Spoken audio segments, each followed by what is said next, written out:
America पृथ्वी पर सबसे शक्तिशाली देश कैसे बना?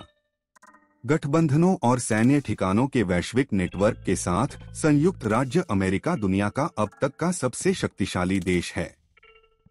जिस तरह से राज्य को शुरू किया गया था, उससे यह व्यावहारिक रूप से अपरिचित है, वास्तव में, जो कई शुरुआती अमेरिकियों का मानना था। ऊपर दिया गया वीडियो एक पूर्व उपनिवेश से एक वैश्विक महाशक्ति में अमेरिका के परिवर्तन की कहानी बताता है।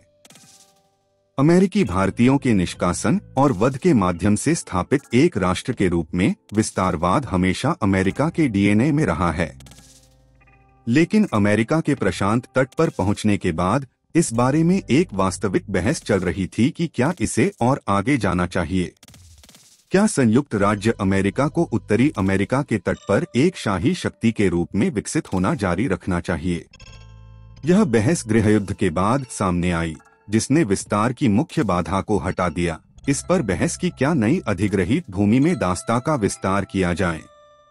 हालांकि विस्तारवादी शुरू में निराश थे, लेकिन उन्होंने एक आश्चर्यजनक कारण के लिए जीत हासिल की, औद्योगिक क्रांति।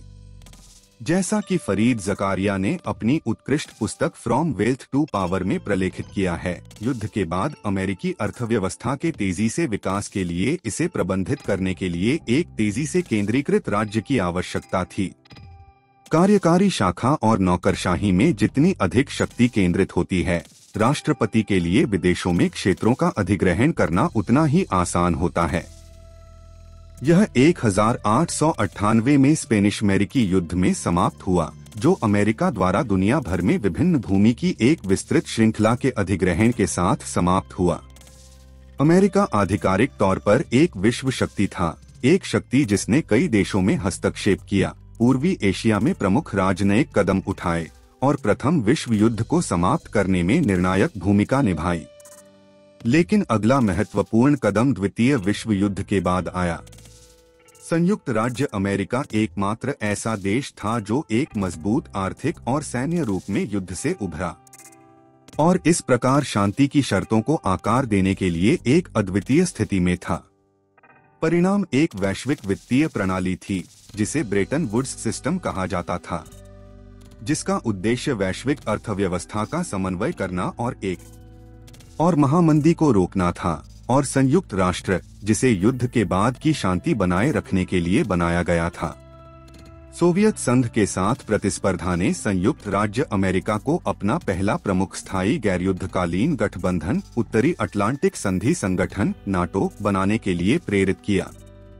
उन्होंने साम्यवाद के प्रसार को रोकने के प्रयास में दुनिया भर में अपनी सैन्य और राजनीतिक उपस्थिति बढ़ाने के लिए संयुक्त राज्य का नेतृत्व किया, जिससे वियतनाम और अफगानिस्तान जैसे स्थानों में हस्तक्षेप हुआ और सऊदी अरब और दक्षिण कोरिया जैसे देशों के साथ गठबंधन हुआ। सोवियत संघ के पतन के बाद संयुक्त राज्य अमेरिका इन अंतर्राष्ट्रीय गठबंधनों और प्रतिबद्धताओं से पीछे हटने का विकल्प चुन सकता था, लेकिन सोवियत खतरे के हटने के बाद भी उन्हें शांति और समृद्धि बनाए रखने के लिए महत्वपूर्ण संस्थानों के रूप में देखते हुए ऐसा नहीं हुआ। यहाँ हम हैं, संयुक्त राज्य अमेरिका दुनिया में सबसे अधिक जुड़ा हुआ और महत्वपूर्ण शक्ति है, और ऐसा ही रहेगा जब तक कि राष्ट्रपति चुनाव डोनाल्ड ट्रंप ने इन प्रतिबद्धताओं से अमेरिका को वापस लेने के अपने प्रस्तावों को लागू नहीं किया। अमेरिका की अधिकांश ताकत उसके आकार से आती है। यह जनसंख्या और क्षेत्रफल के हिसाब से पृथ्वी पर सबसे बड़े देशों में से एक है, और यह प्राकृतिक संसाधनों और मानव पूंजी में समृद्ध है। यह कई मायनों में एक द्वीपीय देश भी है, चूंकि इसे अपनी सीमाओं पर बड़े खतरों का सामना नहीं करना पड़ता है। इसलिए विश्व स्तर पर अपनी शक्ति का प्रक्षेपण करना बेहतर है। उत्तरी अमेरिका की सीमाओं के वे क्या हैं, बनने का कोई कारण नहीं था। यह कैसे हुआ, इसका निर्णायक क्षण फ्रांसीसी और भारतीय युद्ध के साथ आया। उस समय यूरोप के सबसे बड़े 7 साल के युद्ध में सिर्फ एक साइड शो था।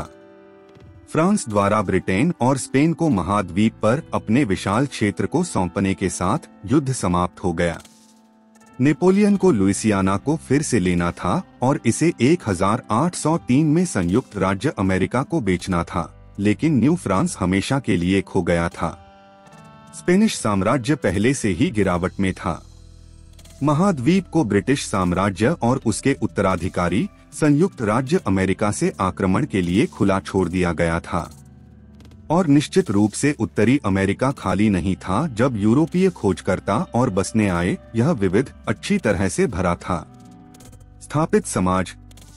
वे संप्रभु राष्ट्र राज्य बन सकते थे यदि संयुक्त राज्य अमेरिका ने उन्हें उनकी भूमि से शुद्ध करने की मांग नहीं की, उन्हें स्वायत्तता से वंचित नहीं किया और एक बार एक छोटे से अल्पसंख्यक को कम करके उन्हें और उनकी भूमि को बल द्वारा आत्मसात कर लिया।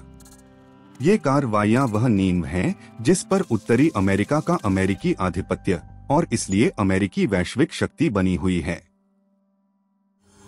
दोस्तों, आपको ये वीडियो कैसा लगा?